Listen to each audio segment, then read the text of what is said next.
when you have a credit card and you have a $500 limit, and you're always hovering around that limit, or you've exceeded the limit, the people who gave you that credit card, the banks, will say, hey, I don't know if we can trust this guy. He can't pay versus the limit that we gave him. If you're always around $100 and you're always paying it off and you're consistently paying your bills, they say, hey, we can trust this guy. We can even go further and extend them a bigger credit limit. Then they'll send this guy an offer for $1,500 or $2,000 or whatever they feel more comfortable offering him, because he's built up a history of showing that he's responsible with his money. So they can say, hey, he's good to go. When the government spends money, and we have creditors also, and they say, hey, we're going to raise our debt ceiling on our own. The bank's not doing that. To the credit card example, the government's doing it. So that would be like me saying, hey, I know my credit limit was $500. I'm going to go ahead and change the rules, and Mr. Bank, you're going to have to give me $1,000. Doesn't work. It doesn't work that way in any aspect of life except for the federal government. Even the states can't do that. The states run out of money, they have to go to the federal government. So what the federal government is doing is, every time you see one of these bills where there's $1 trillion to help this, that, and the other, we'll just raise the debt limit or the ceiling. So we'll increase how much we owe, which is incredible. Not only that, we're going to tax you guys more so you guys can make up for some of the gap. And then we'll print money on top of that. And that's how we get where we are right now.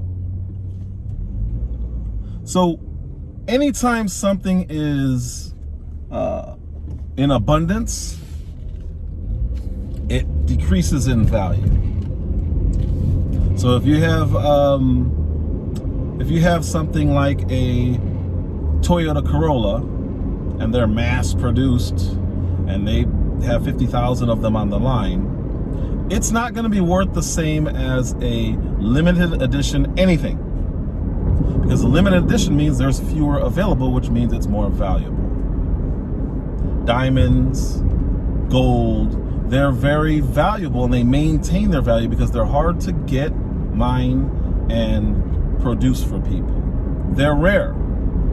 Bitcoin, extremely rare, very hard to get. The value maintains value, if not increases. And it won't fall below a certain thing because it's still rare. That one has a little bit different challenges. But the rarity and limit, the cap, is what makes these things valuable. If the US dollar is not kept rare, it is like a Toyota. It's still good, but it does not hold the value. And it decreases as long as we're neglecting it. We have inflation right now. The government is telling us, when they just passed this ridiculous, I don't know how you spend money to stop or reduce inflation. It doesn't make sense, because they're spending more to decrease the value, and it can't work. They're taking a credit card in our name, in your name, you.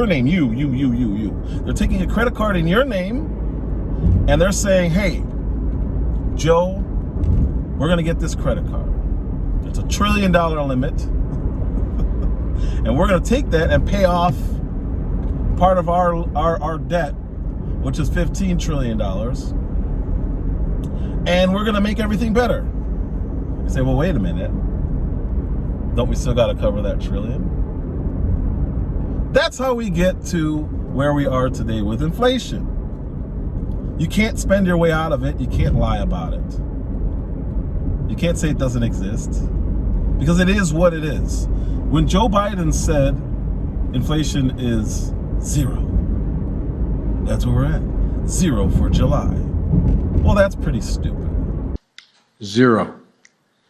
Today, we received news that our economy had 0% inflation in the month of July. 0%. Here's what that means. While the price of some things went up last month, the price of other things went down by the same amount. The result, 0 inflation last month, but people are still hurting. Why is what he said stupid? Inflation is a basket of categories, and they say, hey, how much is gasoline today? All right. How much is the cost of ground beef? All right.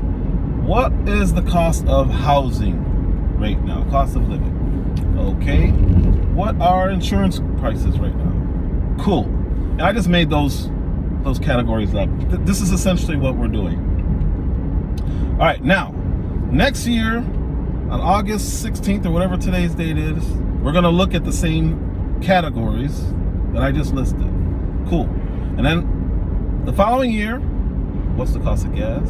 What's the cost of meat? What's the cost of whatever else I just said? If those costs go up, that is inflation. That's it. It's really simple, because it means that our dollar value went down and all these things have been affected, and the prices are going up for the American people. It's not just America, but when we get hit, everyone gets hit, which is why you're seeing a global issue with inflation. It's got nothing to do with Vladimir Putin. That's stupid. The president again blamed rising gas prices on the Russian invasion of Ukraine. I'm doing everything in my power to blunt Putin's gas price hike. Just since he invaded Ukraine, it's gone up $1.74 a gallon because of nothing else but that. So I have a plan to bring down the cost of gas and food. The president continues to insist that the economy is headed in the right direction, but he says Republican senators are disrupting his economic agenda. For more on that, CNBC senior White House correspondent Kayla Tausche now. Kayla? Shep, President Biden's speech to union workers today again described an economy where inflation is the fly in the ointment. Employment and COVID have improved, but prices are still too high. As Democrats try to secure party line support for a slimmed down social and climate package, Mr. Biden again pointed the finger across the aisle. The problem is Republicans in Congress are doing everything they can to stop my plans to bring down costs on ordinary families. That's why my plan is not finished and why the results aren't finished either. Now, the impacts of what he brought to the table, which was oil and fertilizer, those impacts can impact inflation for sure. But him starting that war did not cause inflation. We didn't have to start spending money on Ukraine. When we started printing money to send overseas to Hunter Biden's friend Zelenskyy. What's his name? Zelenskyy? I have no idea who that guy is. If you want to know where that weird reference comes from, I made a video about Hunter Biden and the roadmap to Ukraine. That's when I first started saying that. So every time you hear me saying that, I'm referencing something. And it's an inside joke for myself to laugh at and to feel good about how terrible a position this country's in right now. You gotta keep some kind of positivity going. So Zelenskyy, I have no idea who this guy is. No idea. We can never know who he is. So when you're sending this guy money, that's what's impacting our value. Not the fact that there's a war, just a random war. It's when we got involved in the war. So we're just supposed to compare the prices from last year on January 1 to the prices next year on January 1. That is inflation. It has nothing to do with from June to July. It's so absurd that they wrote that for him, because I know he didn't come up with that, because he used that weird language of core inflation, which doesn't include gas or groceries. Economists look at a measure of inflation that ignores food and energy prices, and they call it core inflation. That's about the lowest amount in several months. Which are the major drivers right now. There's a food shortage, which is causing a crisis. There's still a shipping, that truck came close to me. There's still a supply chain issue. And these things all add up to prices going up on pretty much everything. We still don't have baby formula. It's August. That's weird. I talked about the fertilizer crisis. And then on top of the fertilizer crisis, the government's cutting down on farmers' ability to use fertilizer, which is going to cause a major food shortage globally. We're seeing it in Europe. I made a video about that. If you're new here, I got videos on everything I'm saying. I don't just talk, I also provide clips. So I provide media to support what I'm saying. And it's not just my opinions. Some of it is, but I'll say, hey, it's my opinion that blah, blah, blah, blah, blah. Or I'm backing up my opinions based on what I have shown in the form of video clip or still pictures. I'm not just gonna talk. I'm backing up what I'm saying. It's a little bit different than what you may be seeing out there, because I haven't seen people do it the same way. I've seen people back it up. I've seen people do split screens and talk while it's happening, do reactions. I don't do that. I just talk based on what I know, but I support it with media.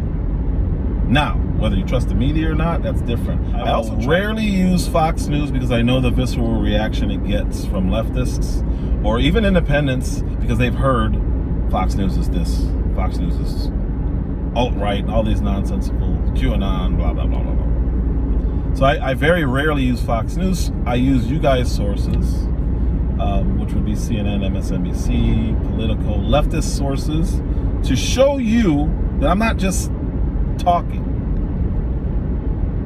So when I'm talking about inflation, I know a little bit about it.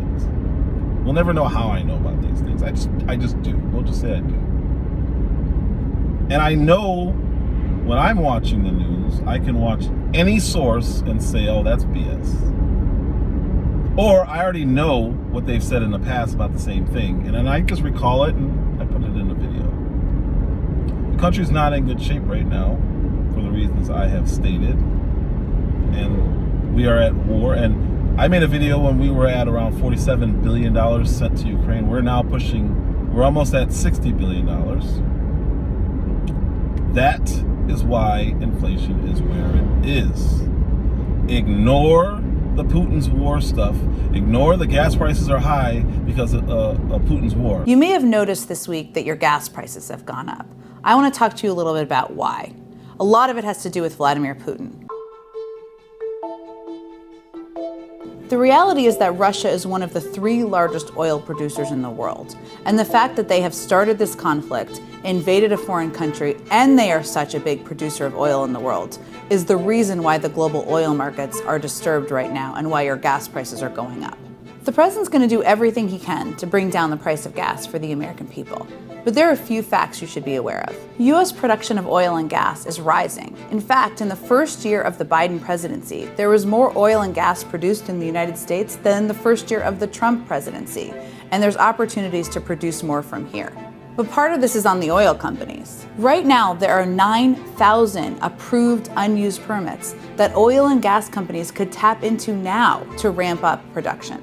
So what the president is doing is ensuring we're taking steps here to get more oil out into the global marketplace. That includes the release of 40 million barrels from the Strategic Petroleum Reserve back in the fall, and he just announced their planned release of an additional 30 million barrels. The only way to protect the United States over the long term is to become energy independent. Well, then, if that's the case and the war hasn't ended, how are the gas prices going back down? So it wasn't because of Putin's war. It was because you stopped drilling here. That makes more sense to me, because when you go begging Saudi princes to drill, and you beg Venezuela for oil, and they start pumping more oil, it makes sense that gas would go down because we have more supply. Problem is, you won't do that here. So we're not resolving the problem. We're begging other people for help to resolve your problem. And then you're blaming oil companies here for not investing and pumping here when you've made a vow to get rid of them. Would you close down the oil industry? By the way, I would transition from the oil industry, yes. Oh, I will that's transition. a big statement. It is a big statement. That's a because big statement. I would stop. Why would you do that? Because the oil industry pollutes significantly. Oh, I see. Here's the deal. But That's you a can't big do statement. that. Well, if you let me finish the statement, because it has to be replaced by renewable energy over time. And I'd stop giving to the oil industry, I'd stop giving them federal subsidies. He won't give federal subsidies to the gas, to solar and wind. Yeah. Why are we giving it to oil industry? We actually do All give right. it to solar and wind. We And have that's one maybe the final biggest question. statement in terms of business. That's the biggest statement. Okay. Because We have basically one what he's final saying question, is he is Mr. going to President. destroy the oil industry. Will you remember that, Texas? Will you Okay. remember that, Pennsylvania, Oklahoma? Vice President Biden, let me give you 10 seconds to respond, and then Ohio. I have to get to the final question. So why would they spend billions of dollars ramping up production when you've told them that you're going to get rid of them as a whole, an entire industry? We're going to be done with fossil fuels. We're going to get rid of these people. Never said I oppose fracking. You said it on tape. I did. Show the tape. Put it on your website. I'll put it on. Would there be any place for fossil fuels, including coal and fracking, in a Biden administration? No, we would work it out. We would make sure it's eliminated. What about, say, stopping fracking and stopping new pipeline infrastructure and No new fracking. You got to transition away from it. Look, you're going to ban fracking all across America right now, right? I would love to. Yeah, I'd love to too. I'd love to make sure we can't use any oil or gas, period. Look in my eyes. I guarantee we're going to end fossil fuel. We are going to get rid of fossil fuels. So then how can you expect them to invest in drilling more? They're going to use what they've got, which they're doing, and they're going to have record profits. You know why? Because they're not spending the money. They're not putting the money back into production because you told them they can't produce. So we'll use what we have. The costs have to go up. We don't have as much. Rare. As a product is rare, it's more valuable. It becomes more expensive. It's what it is. So you can't go on and complain. They're making, oh my God, they made record profits. Yeah, because you've made their product more rare. Therefore, it has to increase in value. This is basic stuff, people. Don't let them tell you otherwise. This is basic stuff. We're not relying on OPEC. We're not relying on Saudi Arabia, Russia, China, Venezuela for oil. We were energy independent in the last administration, which means we had more than enough through pumping and supplying our energy here. We didn't have to use other people's energy. Therefore, we weren't beholden to anyone else. That's a good thing. When you have to go beg murderers and people that you've called a murderer, when you have to go beg them for oil or for help, it diminishes your power. It diminishes everything you've ever said about those people. Oh, because you're now begging a murderer for help. So were they really a murderer? Or do you just need help that bad because you're doing that bad of a job? We know for a fact a year and a half ago that we didn't need these people. So we need them now. What's changed? And don't tell me Vladimir Putin's changed. because he's always been the same person. Gas was up $1 before he invaded your buddy. Is it Zelenskyy? I think that's his name, Zelenskyy. Repeat last line.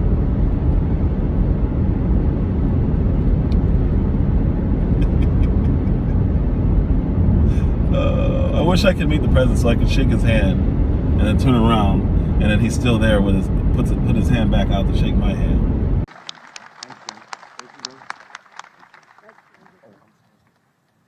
Now our great speaker, our partner, who